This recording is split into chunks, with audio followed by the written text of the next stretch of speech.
things are starting to look a little bit rosy, even in Auckland. Yeah, some good economic data coming out finally. Yes, and it's not sentiment or feelings, it's actual reported activity. So like real stuff is happening that people are going, wow, the tills are ringing, things are happening. It's going to be an interesting summer.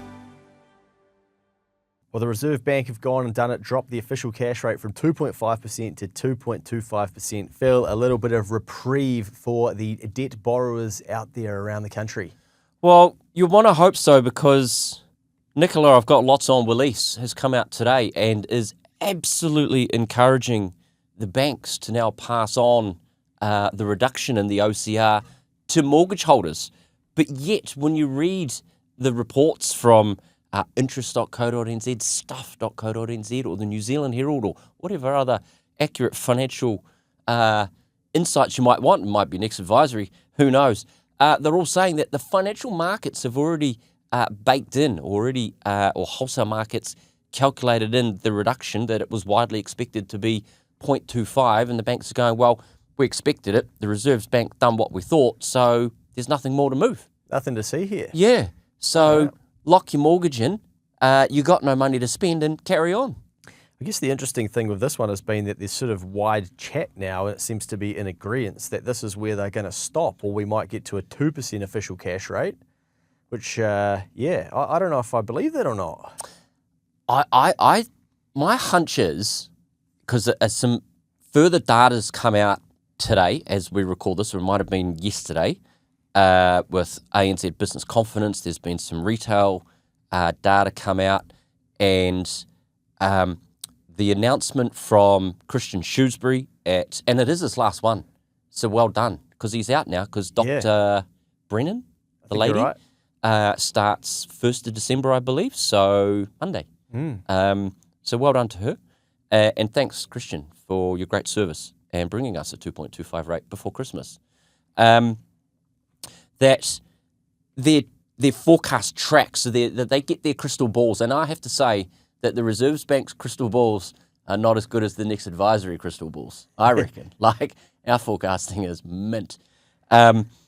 It's been interesting to watch, because they update that track. I don't know, you've probably seen it, where they got that little graph, and it's got the rates as they kind of come down, and it just basically showing, we got it wrong, we got it wrong, we got it wrong, we got it wrong, we got it wrong. And then now we're down at this point, and they're basically saying, well, dependent on what data is going to look like into the new year, this is probably going to be where it's going to sit.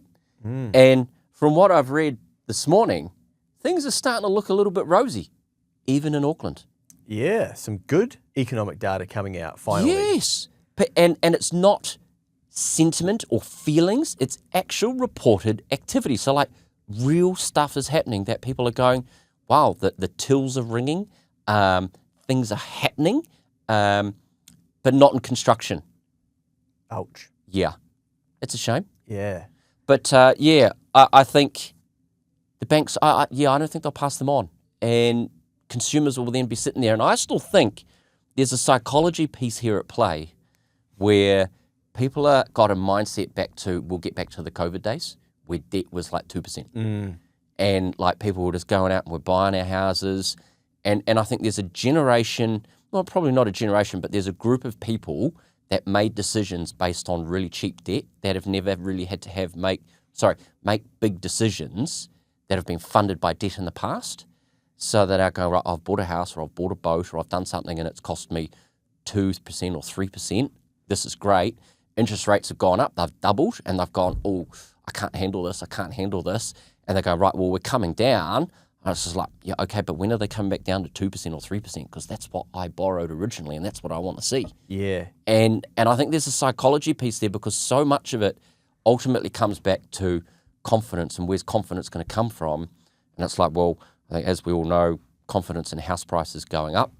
I think that's still a wee way from happening, because no one's coming to New Zealand. If no one's coming to New Zealand, there's no demand for property.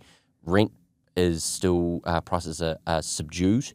Apparently you can go and get a rental reasonably easy at cheaper prices than you potentially have in the past. So it's like property is not on the boil at the moment. So the owners then are going to be feeling, shit, we're not so wealthy. Like, I had to get my property valued recently, because I had to fucking change the banks, blah, blah, blah, the all bull BS that goes through it. And the council have massively overvalued my house. Really? Because the valuation that came through from the valuer, there's a bit of a difference. Wow. So what happens in that instance?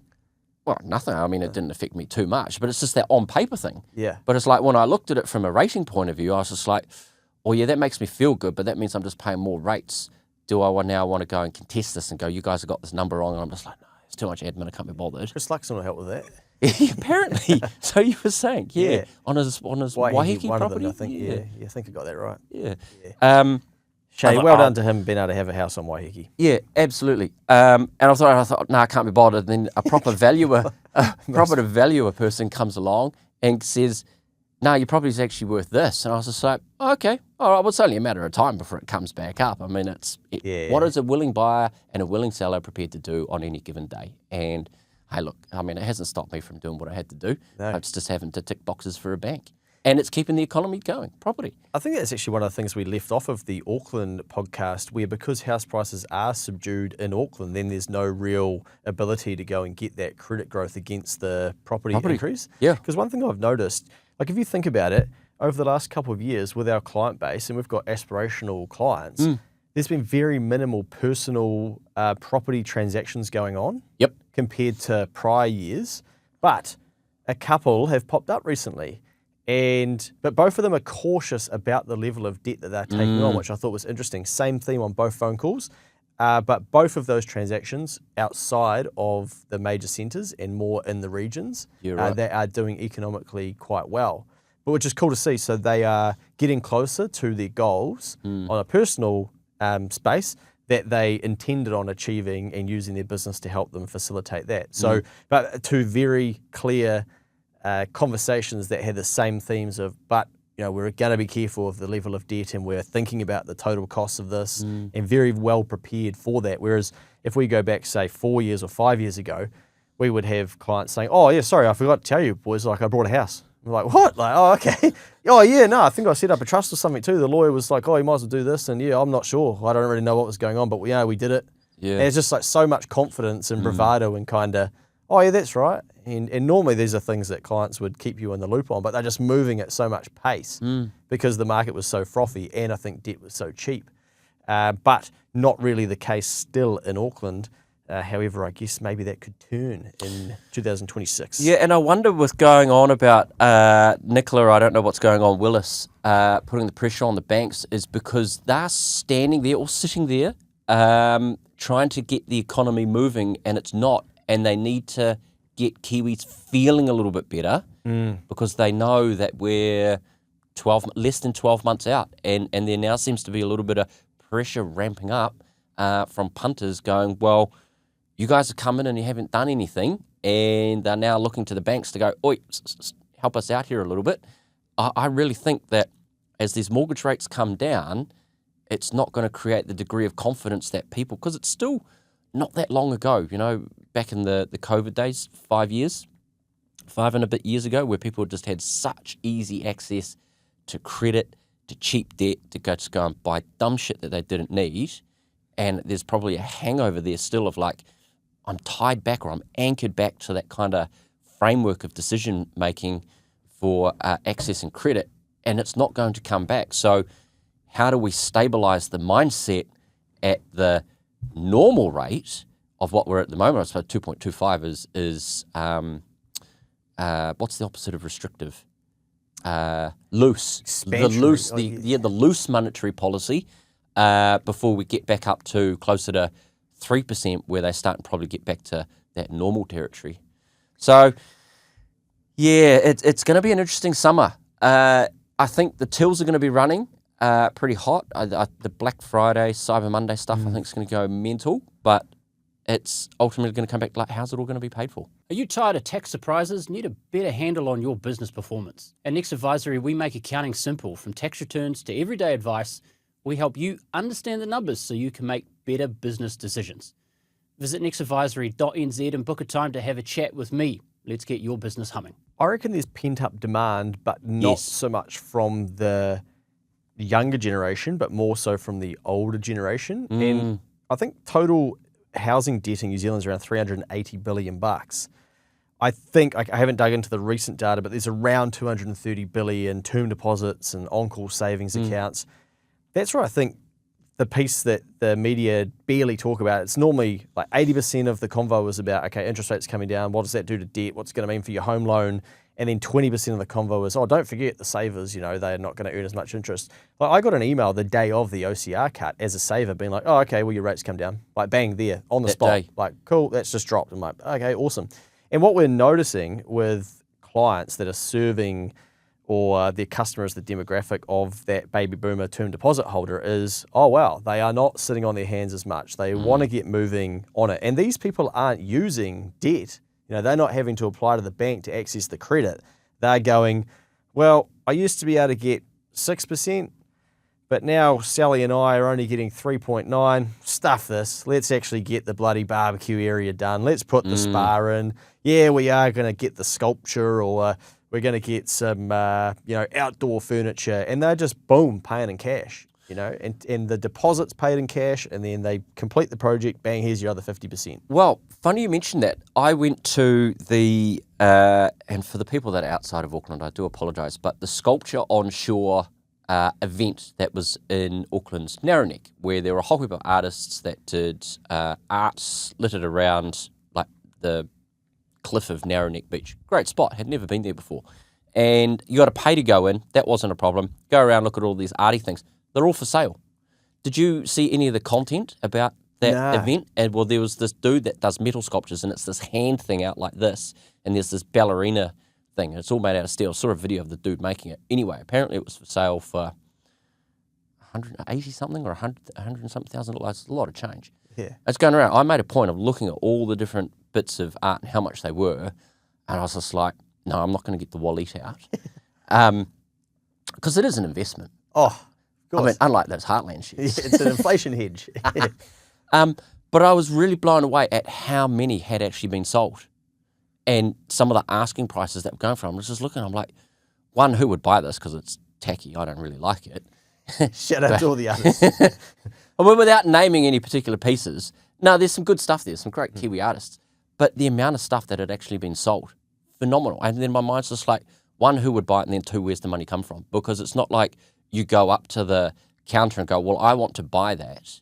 And they go, well, great. You've got to part ways with the money there and then. There's no, I'm going to go and sort out some credit, or I'm going to stick this on Afterpay. There's art there for tens of thousands of dollars that's being sold, and the money's coming from somewhere. It's fascinating. You remember a while ago we did that podcast, we were talking about the rich list, and then there was that article that you were talking about where it was basically comparing one of the rich listers' wealth compared to the health budget or something? Yes. Where's the article about, hey, there's all this money sitting in term deposits as a comparison to the health budget? This is 20 times more than the health budget or something, where it's, what does that actually achieve? But it's funny that they don't do it for that sort of everyday investment, but do for single rich listers. Are you implying subtly? I started backtracking from that because I'm like, what is this article implying if they do write it? That the cash is tied up with a specific generation, that they should be funding their own healthcare? I don't know where I was going with that, but I think the exciting thing for those people who are servicing and providing value to that demographic who do have the money, that you're in a really strong position again. People are going, okay, everybody I think just assumes that people just keep reinvesting their term deposit, but it actually rolls out, it sits in an account for a lot of people, and then they go, do we reinvest it? But a lot of these people, they're at the decumulation stage and they want to enjoy some of it, and we keep banging on about it, but whether you're a travel agent or you're doing something that's going to help these people. Well, we're off to Queenstown in a couple of weeks for one night only, to go down and see Rick and his rig. Maybe we could come up with an idea while we're down there that could service that sector of the market and take a clip. Yeah. Okay. I don't know what it is, but we'll come up with something. There's always an idea at the bottom of a bottle of Ciroc. Oh, yeah. Yeah, even normally a third of the way down. Yeah. But we digress and jump around. So the OCR's come down to 2.25. I can't recall whether you acknowledged that at the top of the pod, from 2.5, as widely expected. I had a client email me yesterday, and I don't believe that this is OCR related. And they had a question about buying a piece of equipment. Now, not a shout out to the client, but an acknowledgement, it's not a Ford Ranger. Whoa. I know. And they're like, Phil, I just need you to help me, give me some advice. I'm like, I've got this bit of kit. It's going to cost me, let's say for argument's sake, round numbers, it's going to be $100,000. I've got another bit of kit here. It's secondhand. I'll use it as a trade-in. Maybe might get 40,000 for it. So there's 60 grand net debt. Have a guess what the interest rate on the debt was? So asset finance effectively, Yep. 8.95. Nah. 12.95. Nah. Cheaper. Yeah, 2.99% for 36 months. Wow. I know. Is it direct from the dealer or something? Going through the dealer, and I was just like, well, this is investment boost. Well done. Supporting the government policy. Thank you. You're going to get a net GST refund. And their question wasn't, it was around, can I afford it in terms of the repayments? So on the net debt, 60 grand, this is what it's going to be. And then the question was then, well, I might look at hiring an operator for said piece of machinery next year. And I'm actually thinking about getting the new piece of equipment and keeping the one as a trade-in. And it ultimately came back to certainty of the future. And he's just like, there's a bit of work going on, there's stuff to do, but no big contracts. And I was just like, well, therein lies the secret sauce, pipeline. Yes. And that's something we've spoken about before that we'll probably do a separate pod on. I'm like, you need to go away and do some homework to give you some confidence to go, like, once you've got that confidence, keep both and get the digger operator. Because you're going to, if you were to do the trade-in, you will get 6-8 months down the track into next year and everything's frothy because debt's come down, people have got the confidence, property's gone back up in prices, Cryman's turned back into Ryman, we're all feeling quite good about life, and everyone's going to want the cheap second-hand bit of kit. Market's going to dry up because it's all being used, so prices are going to go up. Yeah, interesting, eh? That is, I find there's such a disconnect between like I'll make up a name of a finance company, so like a YDC, for instance, right, as an example. Yeah.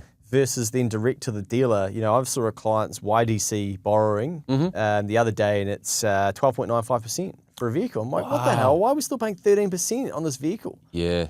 And it's almost like the point where you question the client on can they afford it out of working capital because you just begrudge having to pay 13%. Yes. Where I'm like, oh, actually, you can probably just about afford to then pay for it yourself. And it almost shows that if you're prepared to go to YDC for your lending and get smacked around by 12% of how much more painful it is dealing with a bank just to get a cheaper interest rate. Yeah. Like you'll go to YDC for 12% because you don't want to go through the ball ache of filling out forms to try and save 4%. Like to get it like to 8.95, whatever the percentage is. Like the psychology of business owners, well, really, it does highlight their psychology of we don't want to fuck around. We just want to get what we want and carry on. You banks make shit hard, so we'll go to someone else and pay a little bit of a premium. Yeah, pay a premium for the speed, basically. Yeah. Yeah. At quite a premium too. Yeah. Yeah. But that's the finance outfit is not seeing it as a premium for speed. That's a premium for risk for them because banks are perceived as more secure because they're going through and dotting their I's and crossing their T's. And I think this is where the opportunity for a rebel bank, if I win lotto, I'm going to set up a rebel bank, hey, and I'm going to undercut those mofos because the cost of capital isn't that much. It just can't be. Back to that client who asked about can I afford it? That's also the right answer is, well, have you checked your cash flow model? And that's where people, instead of just asking your accountant as a lesson here, we all should have two things. One, a cash flow forecast where we can then see what the impact of those repayments are. But then what Phil was pointing out, well, it's not just the vehicle. Then you're going to have maintenance, you're going to have new expenses with it, but then you potentially got an operator if it's the likes of a roller or a digger or something. So what other costs are there? They need to go into the cash flow You're too. a construction specialist, a roller. Yeah, that's good. Yeah, I've Googling terms of things that people use. Yeah. I mean, you bang on. This particular client is normally really cash flow heavy and has run quite a profitable business, albeit in recent years, like everyone else, been constrained a bit. And their cash reserves, they said, this is how much cash that we're currently sitting on. So, okay, and they're like, should we put that towards the purchase of the equipment to offset the debt? My answer was no. because I was just like, well, it's not what you're normally used to. It's below the threshold of what you consider to be like a happy amount of cash. So I'm like, don't get rid of that because then you'll feel even worse. So different, like, and that's the beauty about cash flow planning and having the insights about what makes you feel right for you is different for what might be right for somebody else. Yeah. Get the advice. But I couldn't believe it, 2.99%. I like it. I might get into whatever that industry is. Yeah. Yeah. We're going to get some yellow diggers, I reckon. We're on. Speaking of debt, I saw two very concerning things within 24 hours. And one was somebody telling me that they used a certain finance card to buy crypto Yes. and effectively going into debt to buy crypto because it's a great long-term investment. And then later that day, someone telling me how they'd been studying about how money's losing its value, international countries are buying gold, and what's New Zealand doing? They're not doing anything to protect us, and I'm going to take out a $50,000 loan to buy it now, and then I will repay. It'll force me to repay it, so I'm swapping my future income earnings for that, but at least I'm holding it now, and I'm going to ride the go up on the gold. They bought gold. Yeah, so right, one so crypto, one was one gold. Yeah, but I guess what it shows me, you've got to do some serious study to get to the point where you go, you know what, I'm going to borrow against my future income because I believe that money is losing so much of its value that I'm going to accelerate my thinking and give it to crypto or gold so that I've got that, and then I'm going to repay the debt. I think there's the government, the country, something should be a little bit worried about that mindset or that behavior that people are getting to that point. Like, it's a little bit different to, I've stacked some money and I need to invest it into something. I'm going to I'm pretty bullish on gold. I'm going to do that. It's like, I don't trust this whole thing anymore. I'm going to borrow money. And I worked out the interest. I don't know the interest rate, but I think the total interest bill on it was over $15,000 of interest. So I'm like, you're backing yourself to outrun the interest cost. You're expecting gold to go up a lot in that time, but they're so hell-bent on their thesis. And hey, I admire people that, have a crack and bet, on what it is that they think the outcome is going to be. But I think there's a warning sign in there for a lot of us of just the behavior. If that's 2 in one day, hopefully they're outliers. Yeah. But kind of scary, eh? Yeah, I'm probably on the flip side of more traditional thinking of just like, how do you have so much time?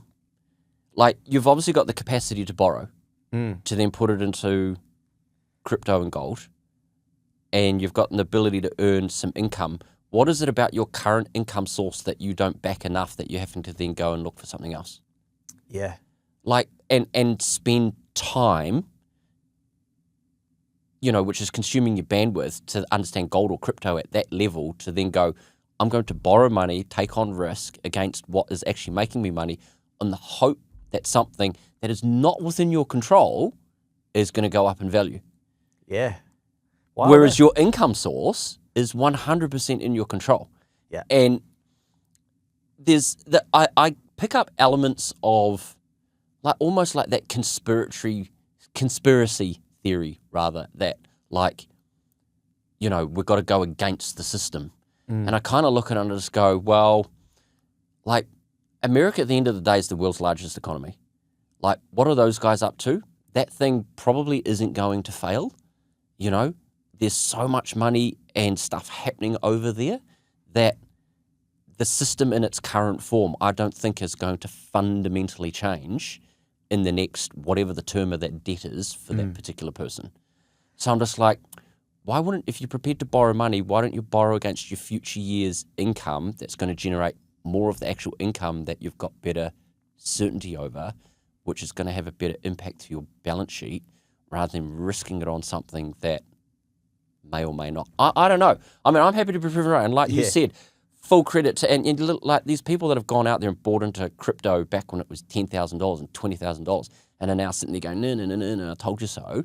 I'm like, fuck, good on you. Like, you've obviously got some brass balls.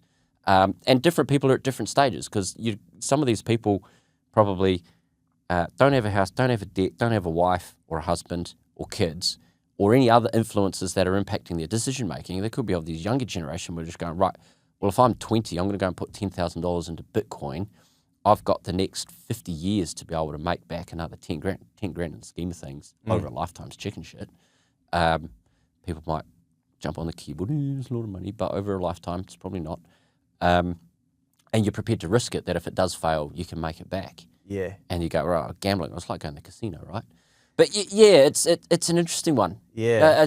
Fortune favours the brave. Yeah. And I know from my point of view, I would look at it and just go, shit, if we had the ability to borrow 50 grand, would we put it into something speculative like gold or Bitcoin, or would we put it in something that we know that works, advertising strategy, to then generate more income and increase the value of the business? I know what way I'd probably lean. Yeah, and I think that's where, business owners and us as well, we would use debt in our businesses because we are then sure of the pipeline and know we can get a return on it. And I think these may be people that aren't in business and less in control of their income and thinking, I think all this stuff comes back to an impatience. I want the asset faster, I want the return faster. And there's similar things, because we were exchanging some chat earlier in the week, I think it was, of just the common themes around people that are just looking for the answer. They just want to be given the answer, and they want so it's ultimately the shortcut. And I think there's a degree of FOMO of then going, oh, gee, this is the thing. And you see it like with those meme stocks. Yeah. We were talking about it earlier with GameStop, and I can't remember the other one, years ago, and it all started on Reddit or something. People climbing, boom. I saw somebody, a client of ours, gave me their shared stuff. They climbed in on the meme stocks. I didn't know about this because they said to me, oh, have we claimed da-da-da-da-da? And I was just like, you haven't told me about this. They sent through. It was GameStop. They climbed in, lost a huge amount of money. So then wanted to claim a loss. Okay, yeah. Now, sure, they're paying tax on the profits of all the other shares.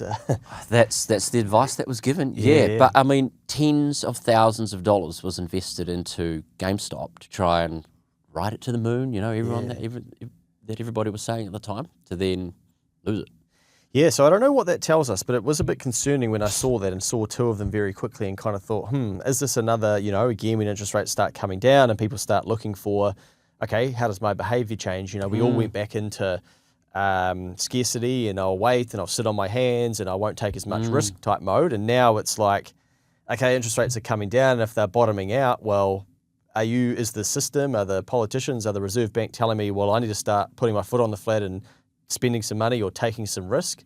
So I think it's going to be fascinating to see. I think there's also quite a lot of commentary now. Interest rates are going to go back up, and people kind of buying into that. And, there's outside influences outside of just the official cash rate, and there's stuff going on in the world, and we might see more inflation and therefore higher interest rates, and you better lock in for longer. And because inflation's at the upper end of the bracket, eh? Yeah. What, 2 point? I think it's 3. Is it 3? But I think it comes out again soon. I'm not sure when the next...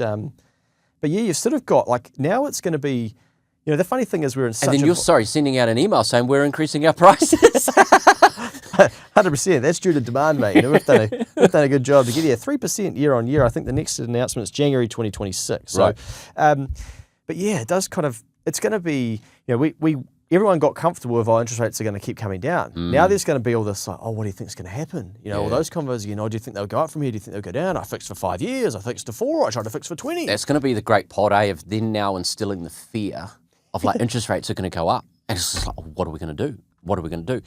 And I think interestingly, it just came to my mind was a lot of, and we've spoken about it on previous pods with the OCR and interest rates coming down being just such a household thing, that it impacts people's spending, of being able to go out and just splurge on the luxuries, or there's been that pent-up demand, I'll go and upgrade the TV, or I'll go and get the spa pool that we've wanted to put on the deck for however long, But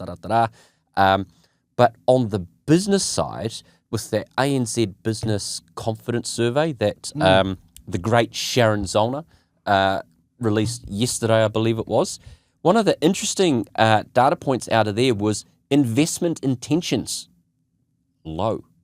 Really? So whilst actual activity is up, confidence up, the businesses' investment intentions are still on the low side, which I thought was fascinating. That they're predicting this activity, and I kind of read it's just like, okay, we want to make sure that this is baked in and it's not just a flash in the pan, because there's all that talk at the beginning of 2025. thrive in 25, survive till 25, whatever the fucking sayings were, didn't come true. Because now we are, and people are just like, clenching like this is gross, and the amount of people saying, oh, thank God 2025 is almost over, can't wait for 2026. Well, you're going to shit the bricks in 26 because you did nothing in 25. That businesses, I think, are just sitting back waiting. Yep.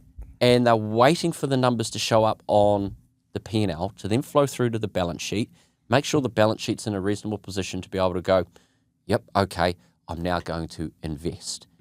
And poor old Nicola, I've got lots on Willis and her investment boost, which I was a big fan of when it came out, is just going to die a natural death. No one's used it because no one's got any investment intentions because no one's got any money. Well, I think, like, would you agree? Do you reckon that the SMEs normally lag the top of the town? So, you know, we kind of, like you think about a Freightways CEO talking about, oh, well, you know, we just had to keep investing through this. You know, whereas a SME is like, oh, that's easy for them to say they're a big beast. But, you know, they've got more sales data, they've got more data, they've got boards, they've got advisors, they've got access. And so they kind of, I think they, they're probably more sophisticated than an SME, right? Whereas an SME is normally waiting for external things for them to go, oh, okay, I saw 6 positive articles, I should be positive as well. You know? And like, you look at these recent articles and business confidence rises to highest level in 11 years. Board directors believe economy is improving in a report. Economy recovery, like we're talking recoveries now, is a tale of two islands. Get this one. If you ever need a sign of the economy improving, crime and healthcare returns to positive cash flow for the first time in a decade. Why? If you look at the NZX 50 index, that's nearly back at all-time highs. Again, there's some technicalities to that. It could be adjusted, etc., for dividends and stuff. Nicola Willis, now we're on the way up. And I think SMEs need all of these positive signs. I predict that come January, mate, we are going to get that typical gusto inquiry. Hey guys, can we catch up? Hey, I'm really keen to do this. There'll be a flood of people going, right, I'm back. This is my year. I'm just really intrigued to see how long that energy lasts. That's a good way to put it, the energy. But back to the SME thing, I think, yes, they are different to the big corporates, and I think it's because of the banks. Sitting behind every SME is a mum and dad with a house. True. And the bank, and I could go on about this, and I hate the big 4 banks, and it's a strong word, I get it, but I believe they make it hard for SME business owners because it relies on housing-backed debt rather than actually what are the fundamentals of the business. You've got somebody sitting in a box in a credit department ticking forms going, right, they're going to give you the money or we're not. And there's some really good businesses out there doing some good stuff, but they just can't get the money because there's some nerd with a calculator, you know, saying no. And then you've got to go shopping around to another bank, and it's just taking up time and energy of a business owner that just actually wants to go out and make shit happen. But it comes back to housing. Housing values are suppressed. If housing values are suppressed, there's no equity. Can't get the equity, can't borrow. If we can't borrow, we can't grow the economy. And you're right as well. The other piece to that too is, well, are you really going to risk putting your family at danger by risking your equity in your property and putting your house on the line? Like, probably not. So then everyone goes risk off. That is relying on, you know, paying their mortgage, and you've got to stick with security and comfort. So it doesn't encourage risk taking. So yeah, it's going to be a fascinating 2026. I do think the chat will become, should we fix in 26? You know, that'll be the new thing that they roll out. Mate, after this, you should send an email to all the economists going, here's your new tagline for 2026. Yeah, should we fix in 26? I reckon that'll be You heard it here first, folks. Yeah, should be. Yeah, I could probably come up with some sexy ones as well. Give me some time. But yeah, I really hope that we've turned a corner. And when I say turn a corner, I don't mean the economic data. I mean the mindset of the consumer and the business owner, because that's what we really need. Like, we need to get out of this fucking psychological recession that we're just so in. Yep. And even I was talking to a business owner who's Kiwi business owner. They're now trading in Australia. They've said, "Wow, I need to up my game. This thing's rumbling. I am, I'm having to learn to I need to level up a little bit here because there's so much more going on, and therefore so much more energy and activity that if they want to compete, well, they've got to play at those standards. But you look anywhere on social media, there's defeatist people everywhere. There's angry people day to day. Yep. There is so much negativity in the headlines and the articles, and a lot of people have given up hope and they're angry, and you've got people borrowing money to then put into gold, for instance. Like there's a lot of, there's a lot of mental recession that I think is going on out there. That's naughty. Yeah. Mental recession. And I think that ties back to, is the mental recession going to get washed away with the summer tide and people are going to get re-energized at the beach? But then what's the longevity of that energy into the new year? And I think it's ultimately for business owners going to come back to, what's the strength of your balance sheet?